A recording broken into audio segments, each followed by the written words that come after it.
Bonjour mes chers amis francophones, les amateurs de l'astrologie, ceux qui suivent mes vidéos régulièrement sur ma chaîne. Je salue également les nouveaux visiteurs de ma chaîne, ceux qui la découvrent. Vous êtes de plus en plus nombreux, ça me fait vraiment très plaisir. Je suis Olga Vassilchuk, je vous parle du Costa Rica très ensoleillé, mais aujourd'hui très pluvieuse.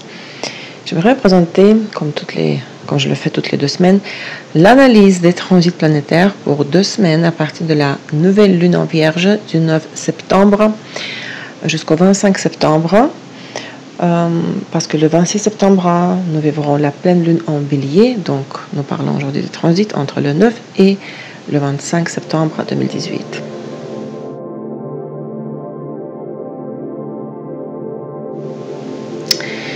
Mes amis, juste quelques remarques pour commencer.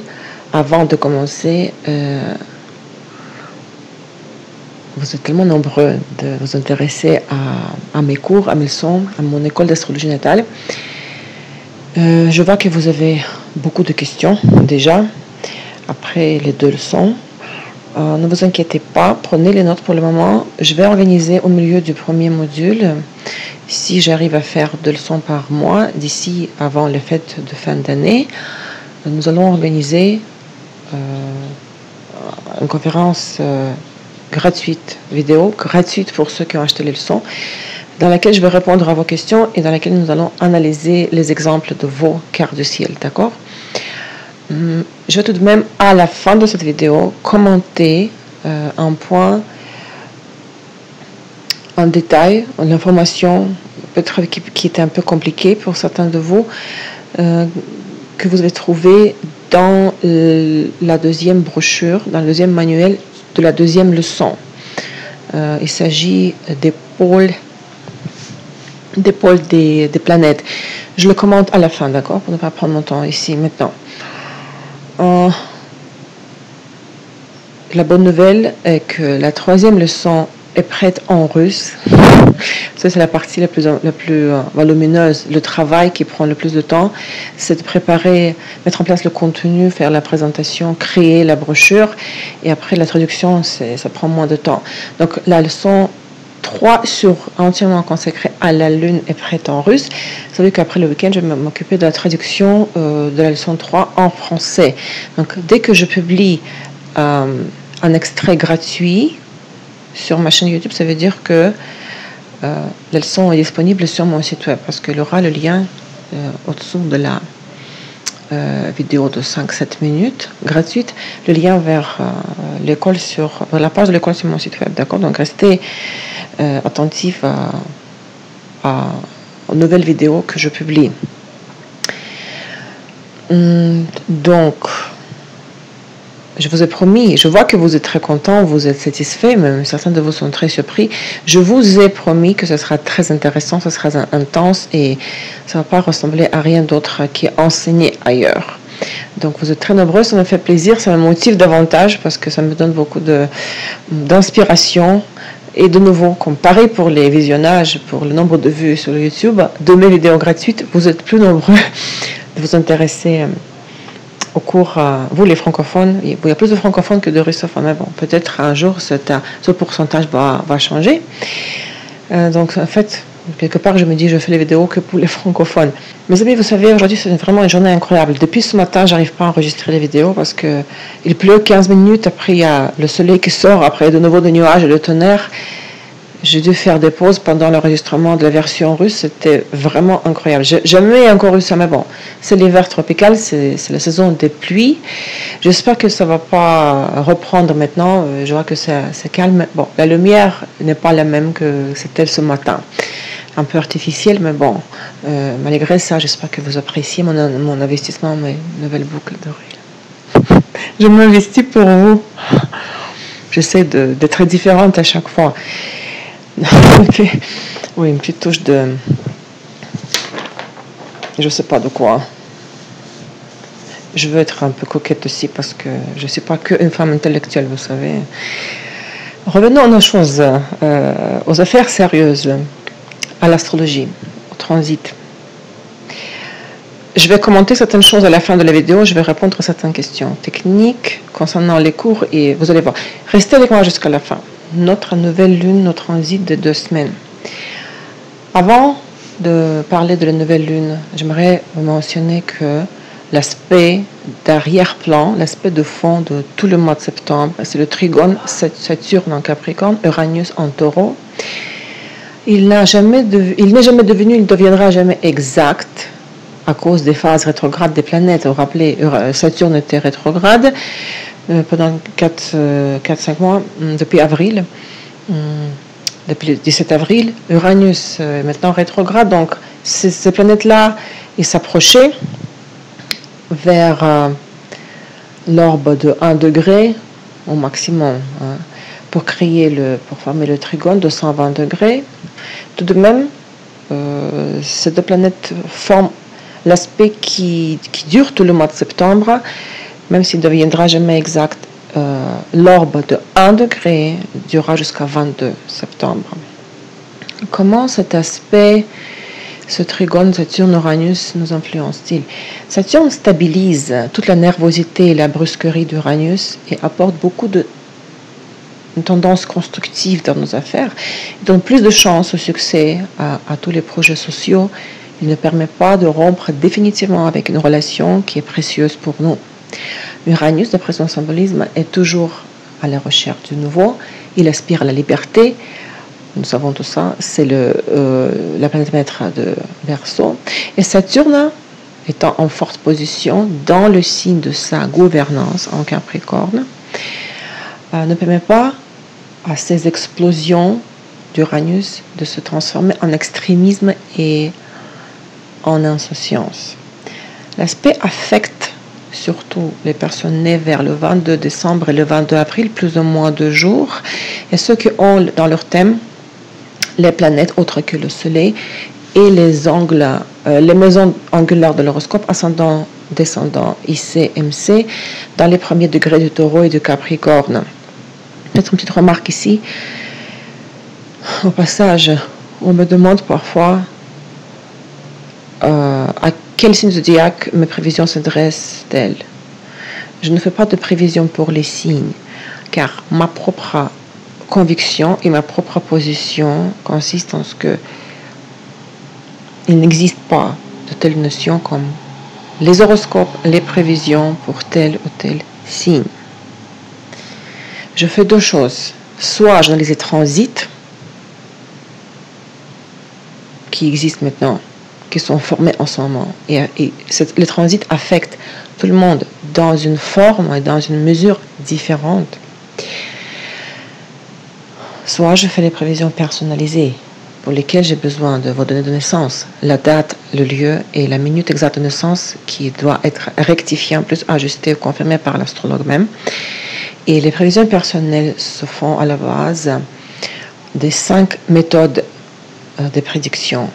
L'arc solaire, les progressions, le retour solaire, les révolutions solaires, les éclipses et les transits. Et pour chacun de vous, les prévisions vont être uniques, parce que chacun de nous a un quart de ciel unique. Donc les transits peuvent passer inaperçus pour vous, s'ils ne touchent pas à vos planètes personnelles. Et ici, dans d'autres techniques de prévision, parce que les transits se placent à la fin, c'est la 5e méthode. Les transits ne forment pas, n'activent pas les domaines de la vie. Ce sont d'autres méthodes, l'arc solaire et les progressions, qui créent les scénarios de votre vie. Les transits, c'est le dernier facteur déclencheur qui confirme les prédictions promises, indiquées par les méthodes principales, l'arc solaire et les progressions. Donc, les transits peuvent passer inaperçus pour vous, mais ce serait logique au moins de respecter les phases de la Lune, de regarder où est la nouvelle Lune, où est la pleine Lune, pour planifier au moins vos affaires quotidiennes. Allez, chez le coiffeur, ça c'est comme exemple primitif, d'accord? Mais les transits, c'est toutes des planètes lentes, sociales, Saturne, Jupiter, Saturne, des planètes supérieures ou lentes, Uranus, Neptune, Pluton. Bien sûr, si ils sont lents, donc leur transit dure pendant une semaine parfois. Ici touche votre Soleil, votre Lune, votre Vénus. Bien sûr, ça va affecter votre état émotionnel pour le mois et certaines choses, certains événements du quotidien. Donc, tout ça, je ne peux pas expliquer, je ne peux pas analyser le cas de chacun de vous dans les vidéos gratuites sur YouTube. Tout ce que moi je fais, ce que je vous propose, mon interprétation du symbolisme des transits. Ces vidéos vous permettent, c'est ce que vous me dites, certains de vous, dans vos commentaires, dans vos messages, que mes vidéos vous permettent d'apprendre les bases d'astrologie parce que je donne l'interprétation de ce que c'est une opposition, le trigone entre telle ou telle planète. Donc, je ne fais pas... Si vous cherchez les horoscopes pour Bélier et Scorpion, vous êtes à la mauvaise adresse. Donc, si vous voulez apprendre l'astrologie, plus en profondeur, plus en détail, d'une manière... si vous voulez apprendre pas seulement le symbolisme des planètes, des signes et des maisons, mais aussi les méthodes de prédiction, vous allez trouver le programme sur mon site web, n'est-ce pas, le programme de l'école. Vous êtes bienvenus. Donc, je ne fais pas, donc je me répète une fois de plus, je ne fais pas d'horoscope pour les signes zodiaques. Parce que pour moi, ça n'existe pas tout simplement. Peut-être un jour, je développerai ce sujet dans une vidéo séparée si j'ai le temps. Pourquoi, d'après moi, ça n'existe pas et pourquoi je ne fais pas ce genre d'analyse? Parce qu'il y a des astrologues qui le font. D'accord? Alors, revenons à nos transits, à notre nouvelle lune. Donc, je viens de mentionner l'aspect de fond. Dans ce contexte-là, Trigone, Saturne, Uranus, le 6 septembre, Saturne est venu direct, elle a terminé sa phase rétrograde. En étant dans le 2e degré de Capricorne, la phase rétrograde a duré depuis 17 avril. Donc, à partir de ce moment-là, les restrictions, les obstacles, les retards, dans le domaine de la vie, dans le domaine de la vie pour vous, qui correspond à la maison de l'horoscope de votre thème, par laquelle Saturne rétrograde est passée, depuis le 17 avril, ces restrictions-là, ils vont être levées, ils vont être terminées, cette phase est terminée, et cet événement astrologique, la fin de la phase rétrograde de Saturne, apporte d'importants changements qui aident à se concentrer, qui nous aident à nous concentrer sur nos objectifs à long terme, puisque c'est le symbolisme de Saturne, n'est-ce pas? Une situation, ou les situations qui ont commencé en janvier 2018 peuvent être clarifiées et résolues maintenant. Il y aura beaucoup d'aspects pour ces 2 semaines, donc je vais les commenter vraiment brièvement, parce que je sais qu'une vidéo d'1 heure, personne n'a le temps de l'écouter. Nous avons la formation, au début de cette période, que je vais analyser, de la configuration des aspects qui s'appelle le carré hanté, Vénus, Mars, Uranus. Le carré hanté, c'est 2 planètes en opposition et en même temps en carré avec la 3e planète. Avec une 3e planète. Comment savoir la différence? En russe, on n'a pas d'article. Bon, en tout cas.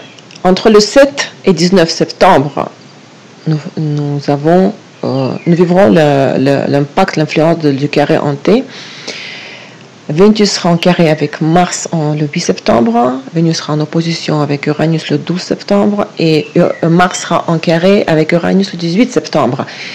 Mars qui est direct, qui a fermé déjà le carré avec Uranus lors de sa phase rétrograde et pendant les éclipses, vous vous rappelez, je commence cet aspect un peu plus tard. En général, globalement, ce carré hanté entre Vénus, Mars et Uranus symbolise le conflit entre le masculin et le féminin. L'attirance, la passion surgissent rapidement durant ces aspects-là et tout aussi vite s'estompent, disparaissent. La sensualité forte sera alternée avec l'agressivité ou l'agression verbale entre les partenaires. Très forte, nous allons ressortir de très fortes réactions, nous allons avoir de très fortes réactions émotionnelles à des événements extérieurs. Et dans les relations commerciales, pas seulement dans les relations amoureuses, une pression excessive et une agressivité doivent être évitées. Il faut peser les décisions avant d'agir. Notre Vénus, en fait, il sera la vedette de la carte de transit jusqu'à la fin de l'année. Pourquoi? Le 9 septembre, le jour de la nouvelle lune, Vénus entre en Scorpion. Il quitte le signe de Balance, le signe de sa maîtrise. Durant ce transit-là, la sensualité augmente, le désir sexuel s'intensifie, les sentiments occultent parfois notre esprit, il aura tendance à dramatiser, surtout dans les relations amoureuses, bien sûr, des manifestations de jalousie, même lors des aspects harmonieux, c'est-à-dire lors des sextiles et des trigones. Je parle de transit entre Vénus et d'autres planètes. Les émotions peuvent devenir incontrôlables, donc nous n'éviterons pas dans ce cas les scandales, les règlements de compte dans les relations. Le sentiment de jalousie peut être particulièrement douloureux en ce moment, pendant ce transit-là. Le sentiment d'envie, de frustration envers le partenaire, l'insatisfaction à l'égard de la relation en général. Ce temps peut également promettre, vu que Vénus symbolise l'argent, les valeurs matérielles, une subvergence supplémentaire, un revenu grâce au partenaire. Mais lors des aspects négatifs, lors des carrés et les oppositions, l'argent disparaîtra dans une direction inconnue. Pourquoi Vénus sera la vedette de cet automne jusqu'à la fin de l'année, jusqu'au début de janvier 2019? Regardez. Donc, Vénus entre en Scorpion le 9 septembre. Le 5 octobre, Vénus devient rétrograde dans le 10e degré de Scorpion. Et bien sûr, je prépare une vidéo séparée sur ce sujet-là. Le 31 octobre, Vénus entre de nouveau, revient en arrière dans le signe précédent en Balance. Le 16 novembre, Vénus redevient direct dans le 25e degré de Balance. Et le 2 décembre, Vénus entre de nouveau en Scorpion, où il restera jusqu'au 7 janvier 2019. Il rentre en Sagittaire le 7 janvier. Oui, je ne vais pas mentionner ici qu'est-ce que ça veut dire Vénus rétrograde, parce que nous ne sommes pas encore dans ce temps-là. Quoique, dès le début de septembre, Vénus a commencé sa boucle rétrograde déjà. Mais ça sera dans une vidéo, ça sera étalé, analysé dans la vidéo séparée que je suis en train de préparer maintenant. Alors, notre nouvelle lune, le 9 septembre, 14h01 heure Montréal, 20h01 l'heure de Paris, la nouvelle lune dans le 17e degré de Vierge. La particularité de cette nouvelle lune et de cette phase lunaire, du nouveau mois lunaire, est la suivante. Devinez, vous devez savoir déjà. C'est que cette nouvelle lune ferme définitivement le corridor des éclipses, qui était très long cette fois-ci. Il a duré depuis le 13 juin, parce que nous avons vécu 3 éclipses cet été-là, n'est-ce pas? Et nous considérons que le corridor commence un mois avant la première éclipse. Donc la première éclipse, c'était le 12 juillet, l'éclipse solaire en Cancer. Donc le 13 juin, nous sommes entrés dans le corridor des éclipses. Donc, tous ces problèmes, la tension, les confrontations, les oppositions vécues lors de l'éclipse lunaire, surtout, vous rappelez Mars rétrograde, 6 planètes rétrogrades à un certain moment, en même temps. Mars rétrograde en opposition avec le Soleil, vous rappelez cette confrontation violente, ce qui symbolise la guerre en fait. C'est derrière, nous avons maintenant Mars et Mercure qui sont directs, en plus Saturne est direct. Les choses changent, nous allons maintenant commencer une nouvelle phase lunaire, nouveau mois lunaire, et nous allons nous approcher progressivement au point milieu des éclipses dans 2 mois. Nous allons vivre le point culminant du développement des sujets, des changements qui ont été formés sur le plan subtil lors des éclipses, d'accord, d'été. Nous allons voir le résultat de ce changement sous la forme des événements réels, d'ici à peu près 2 mois.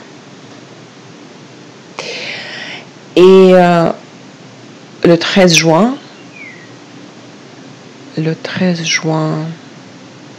Soleil en transit va former le sextile envers le point de l'éclipse solaire en Cancer du 12 juillet, et ce sera le moment de l'harmonisation des situations que nous avons vécues lors de l'éclipse solaire en Cancer du 12 juillet. Si nous avons vécu un conflit, un problème, une crise, nous allons pouvoir arranger certains moments, peut-être la situation va revenir, nous allons apaiser les esprits, nous réconcilier avec quelque chose, avec quelqu'un. Alors, quels aspects le point de la nouvelle lune forme avec d'autres planètes? Vous vous rappelez, la dernière fois, je vous ai parlé, je vous ai mentionné l'aspect de opposition Soleil-Neptune autour du 7 septembre. Nous sommes encore dans l'ordre de cette opposition-là. La lune s'approche au Soleil, il va former la conjonction avec le Soleil en formant la nouvelle lune. Donc, et le Soleil et la lune seront en opposition avec Neptune, encore dans l'ordre de cette opposition. Donc, la confusion et la désorientation de nos désirs et de nos aspirations seront transmises à la nouvelle lune par l'opposition du Soleil et de la lune au Neptune. Entre le 7 et 10 septembre, la composante émotionnelle de toutes les situations sera très présente, sera visible. Ceux d'entre nous qui sont sensibles aux sauts d'humeur, aux nervoses et aux dépressions, ce jour-là doivent surveiller leur état émotionnel. Nous pouvons facilement être poussés à l'extrême. Par exemple, il y aura un pas entre la joie et la tristesse. En même temps, c'est une nouvelle lune qui est très constructive et très positive parce que elle sera en Vierge et la planète maître de la Vierge, c'est Mercure et il est très fort. Il est donc dans la signe de sa gouvernance, il est dans la phase directe et il forme le trigone avec Pluton et le sextile avec Jupiter. Ce serait bien de planifier le lancement des projets de la sphère mercurienne. Juste planifier parce que nous devons commencer à agir à partir du deuxième jour du mois lunaire, le jour de la nouvelle lune. Nous planifions, nous mettons sur papier ce que nous voulons faire, ce que nous voulons réaliser, d'accord? Donc toute nouvelle lune, le jour de la nouvelle lune ne convient pas au démarrage, à l'action, au démarrage de nouvelles affaires. C'est juste la planification pour le moment. Cette pleine lune nous fait penser, nous fait nous occuper aussi de notre santé, car la nouvelle lune a lieu dans le signe de Vierge. Elle souligne l'importance des questions professionnelles et pratiques. Mais si on revient à la santé, c'est très bien de faire une sorte de détox ce jour-là ou un jeûne curatif, on peut dire comme ça, le jeûne curatif, mettre de l'ordre dans notre appartement, dans notre maison, nettoyer, mais aussi nettoyer notre corps. Moi, je fais parfois, vous savez, les jeûnes avec le lait de coco. Les fruits et lait de coco, j'aime beaucoup. Donc, faire quelque chose pour éliminer les toxines, d'accord, de notre corps, et aussi finir les affaires commencées dans le passé et planifier le nouveau mois lunaire. Donc, le mois de septembre, à partir de cette nouvelle lune en Vierge qui ferme le couloir des éclipses, va être, je dirais, très constructif parce que les principales tendances de septembre vont évoluer de telle manière que nous verrons les véritables résultats des transformations lancées sur le plan subtil de cet été lors des éclipses. C'est ce que je dis tout à l'heure, nous allons nous approcher progressivement au point milieu des éclipses, d'accord? Donc, nous verrons la restructuration dans les systèmes de valeurs, dans les finances, dans les liens sociaux, dans les partenariats, dans les relations, à partir de maintenant, là, à partir de cette nouvelle lune, pendant les 2 prochains mois.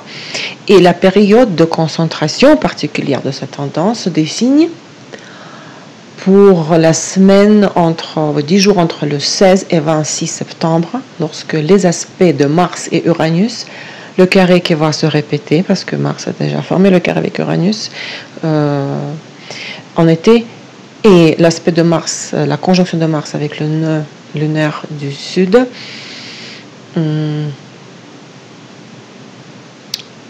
ces aspects-là seront exacts, d'accord? Le carré Mars-Uranus, je vous ai dit, le 18, et conjonction Mars, le nœud, je crois que c'est le 27, juste après la pleine lune. Donc, maintenant, analysons vraiment tous les aspects, tous les transits. Le 11 septembre, 2 jours après la nouvelle lune, l'ingression de Mars en Verseau, où il restera jusqu'à 15 novembre. Mars était déjà en Verseau, vous vous rappelez, il était en Capricorne pendant sa phase rétrograde, donc il réentre de nouveau en Verseau. Et cette position donne le désir d'indépendance et le désir d'énergie rebelle. La liberté devient pendant cette période non seulement un mot, mais une nécessité vitale. Même jour, le 11 septembre, le Soleil forme deux aspects magnifiques. C'est le Soleil en sextile avec Jupiter et en trigone avec Pluton. Le démarrage de nouveaux projets en affaires et dans les situations où une interaction avec les autorités est requise sera facile. Ce redémarrage des projets sera facile. L'avancement rapide dans la vie professionnelle sera aussi possible grâce à une bonne capacité de travail. Et ce sont les journées de coopération efficace et du travail d'équipe efficace. Ce sera une période, donc le 11 plus ou moins de jours, les jours favorables aux grandes réformes structurelles. C'est aussi une bonne période pour ceux qui se rétablissent après une maladie, par exemple.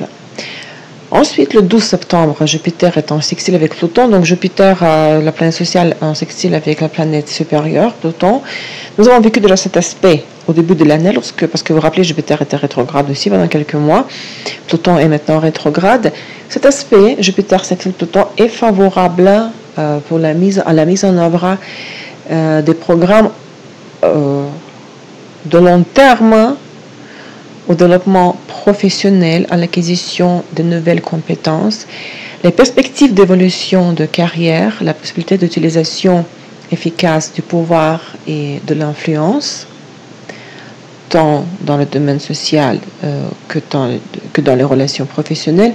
Ça, c'est aussi les choses, les tendances, les énergies que cet aspect provoque, nous offre, mais à la condition d'application d'efforts, de faire un effort. Lors de sextile, nous devons utiliser l'énergie des deux planètes, d'accord, qui forment cet aspect-là.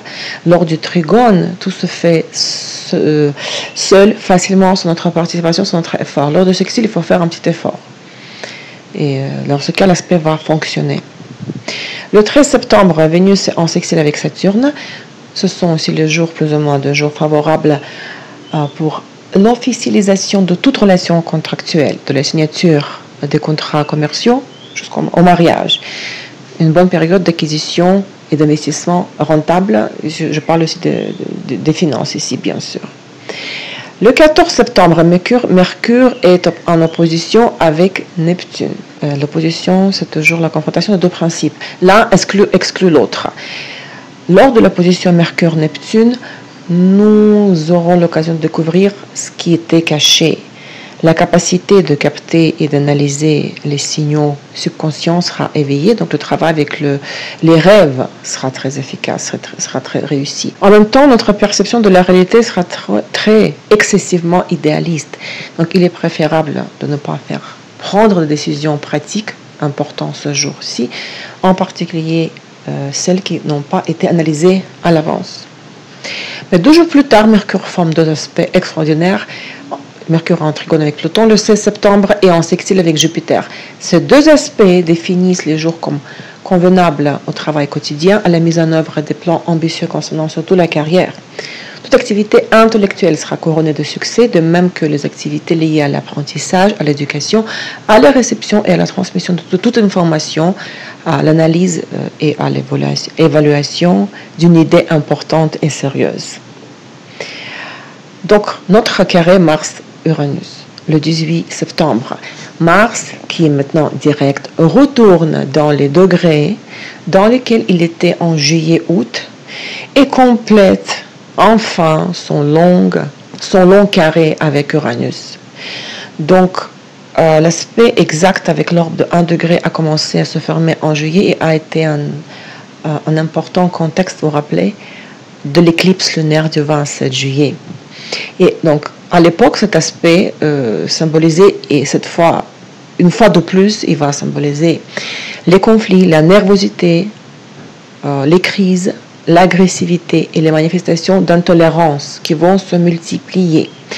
Il vaut mieux d'éviter les rassemblements de beaucoup de monde, de masse de personnes, Surtout si ces gens-là, ces groupes, la foule est excitée par quelque chose. Par exemple, un concert de musique rock sur un stade, les manifestations ou les protestations politiques, les stades de foot bondés, n'est-ce pas?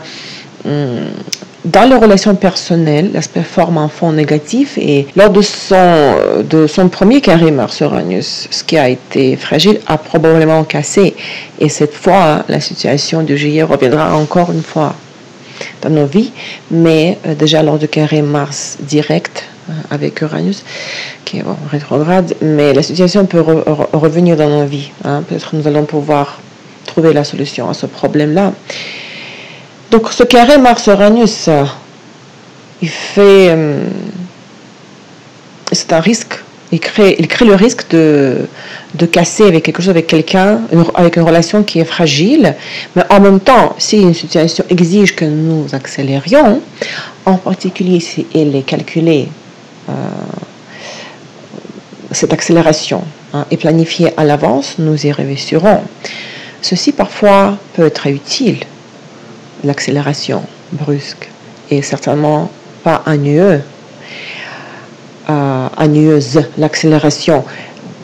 Et les groupes sensibles envers cet aspect-là sont les gens qui ont des planètes personnelles et les maisons angulaires de l'horoscope dans les premiers, donc le 4e, 5e degré de Taureau et de Capricorne, et ceux qui sont nés autour du 22 avril ou 22 janvier, plus ou moins 2 jours.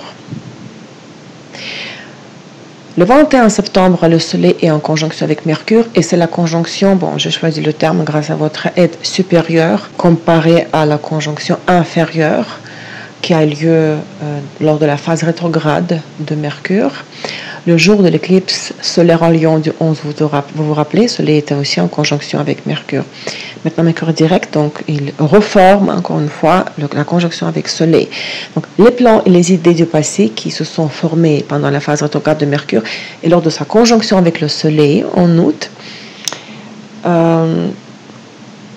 vont trouver la pleine manifestation, vivre la pleine manifestation et rencontreront de nouvelles opportunités et stratégies concrètes de leur existence. Les nouvelles tendances se manifesteront au maximum et changeront l'ordre établi des choses. Tout de même, la conjonction, comme par exemple le Soleil, conjonction Mercure et Vénus, on appelle ça la brûlure, combustion, n'est-ce pas, de Mercure et de Vénus. C'est une sorte d'éclipse aussi lorsque la fonction de Mercure n'est pas manifestée harmonieusement, adéquatement. Donc, lors de la conjonction Soleil-Mercure, il est bien d'éviter la ferveur et l'impulsivité excessive lorsqu'on interagit avec d'autres personnes. La perte de contrôle peut causer des problèmes.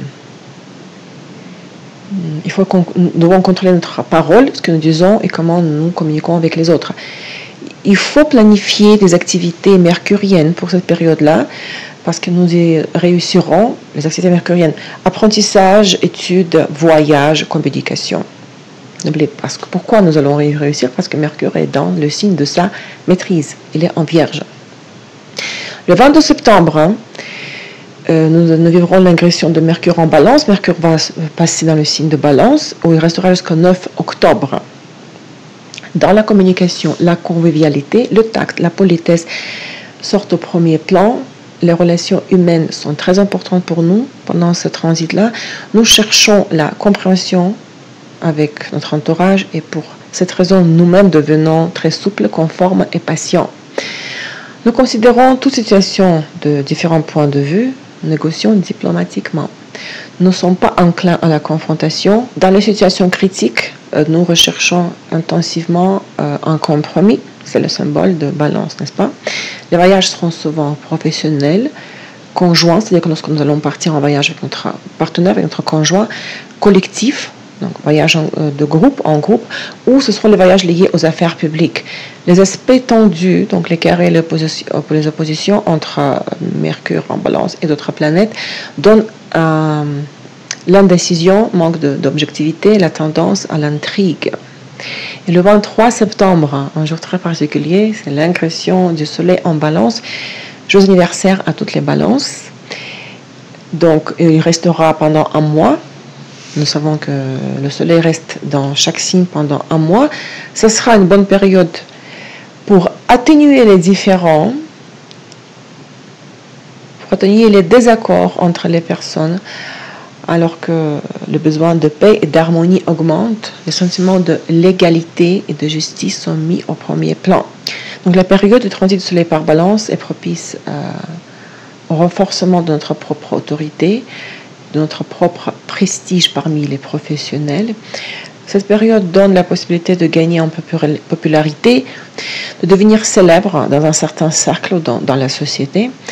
Le désir pour le sexe opposé est souvent intensifié pendant le transit du soleil par balance. Les gens peuvent être plus détendus, enclins au flirt et aux aventures romantiques. Pendant cette période-là également, les besoins esthétiques augmentent. Les gens s'efforcent de toucher à l'art sous toutes ses formes. La résolution des problèmes juridiques se passe plus facilement que d'habitude et le temps est favorable pour les artisans, les diplomates, les commerçants et les personnes employées dans d'autres professions de Vénus. Pourquoi ce jour-là, il est encore particulier? Vous savez, sûrement. Le jour de l'agression du soleil en balance est le jour de l'équinoxe d'automne et ce jour-là marque le début de l'automne astronomique dans l'hémisphère nord et c'est le début du printemps astronomique dans celui du sud, dans l'hémisphère du sud. L'équinoxe d'automne est l'une des 4 fêtes sacrées qui depuis les temps les plus anciens ont été vénérées et célébrées solennellement. On leur accordait une signification mystique car on croyait que c'était le jour où quand la connexion entre le monde des vivants et le monde des morts était particulièrement forte. Les Slaves, je parle pour moi, les Slaves à l'époque, dans les temps anciens, célébraient ce qu'on appelle le nouvel âge, nouvel an, nouvel âge, dont les traditions sont ancrées dans l'Antiquité. La fête du nouvel âge symbolisait le début du nouveau cycle de la vie. Donc c'était le moment de la récolte, n'est-ce pas? Et après la récolte, les gens organisaient les fêtes de fiançailles, les fêtes de mariage, toute autre célébration. Et l'énergie du jour de l'équinoxe d'automne est aussi faible et nous sommes tellement épuisés énergétiquement que cette énergie du jour de l'équinoxe n'a pratiquement aucune force vitale. Elle ne peut pas remplir nos affaires, nos projets d'énergie, de croissance et de prospérité. Par conséquent, ce jour-là, le jour de l'équinoxe d'automne, il est déconseillé de démarrer une activité importante, y compris dans le domaine personnel et dans les situations liées à la finance, parce que la planète qui symbolise les finances et l'amour, c'est Vénus, et Vénus, c'est la planète maître du signe de Balance, dans lequel entre le soleil le jour de l'équinoxe d'automne. D'accord? C'est le moment le plus fructueux pour mener les négociations et pour nous réconcilier avec les personnes proches. Le soleil part dans le signe de Balance et nous voyons devant nous le début d'une époque totalement nouvelle, différente. La Balance est un signe exigeant l'équilibre, l'harmonie, partout et en tout. Ici, les questions discutables ne doivent pas être réglées que par le compromis équitable, par le compromis pacifique et diplomatique. Nous avons la possibilité de compléter les dossiers les dossiers qui durent depuis 9 mois et qui ont été lancés par nous au début de l'année 2018, même à la fin de l'année 2017. Et les 2 derniers aspects de 2 semaines, le 23 septembre, Mercure est en carré avec Saturne et le 24 septembre, Mercure est en trigone avec Mars, juste la veille de la pleine lune en Bélier. Des difficultés pour transmettre et recevoir l'information seront très très probables. Ce ne sont pas les meilleurs jours pour les réunions importantes, en particulier pour les réunions d'affaires. Nous devons surveiller attentivement notre discours, ce que nous disons, parce qu'une franchise excessive dans les situations inappropriées ou avec les personnes qui ne doivent pas entendre nos vérités peut causer des problèmes. Mes amis, voici les transits pour les 2 semaines. Donc, nouvelle lune la fin du couloir, du corridor des éclipses, l'équinoxe d'automne, et je vous ai promis la réponse à une question. Mes amis, je ne cache pas le prix de mes cours, vous savez, vous pouvez trouver ça sur mon site web. La première leçon qui a duré 1 heure, j'ai chargé le prix symbolique. À partir de la deuxième leçon, c'est ce que j'ai annoncé partout. Chaque leçon va durer 2 heures et vous allez recevoir 1 ou voire 2 manuels. Par exemple, pour la deuxième leçon, vous avez le manuel... La troisième leçon, pardon, qui contient la description de la position de la Lune dans les signes du zodiaque et dans les maisons de l'horoscope. Ça contient 24 pages. Donc, le prix de la leçon à partir de la deuxième est 55 $ canadiens, c'est à peu près 35 €, d'accord? Ceux qui ont acheté la deuxième leçon, vous avez vu vous-même que c'est de l'information très concentrée. Vous avez besoin du temps pour assimiler tout ça. Assimiler, comprendre et retenir. Donc, je n'ai pas le temps à diviser la leçon de 2 heures en 3 parties, vendre séparément pour un petit prix. Je préfère créer une leçon parce que chaque fois, ça me prend énormément de temps pour enregistrer tout ça. En plus, je dois le faire en 3 langues, d'accord? Donc, ça prendra à laisser. Mes amis, je vous ai promis la réponse à une question. Ça concerne le manuel 2 dans lequel je parle des pôles des planètes. Si vous regardez la page 3, les pôles du Soleil, le pôle supérieur et le pôle inférieur, ce sont 2 possibilités de transmettre le symbole du Soleil, parce que chaque planète joue dans la phrase astrologique un rôle, n'est-ce pas? C'est comme un comédien, un acteur d'un certain scénario.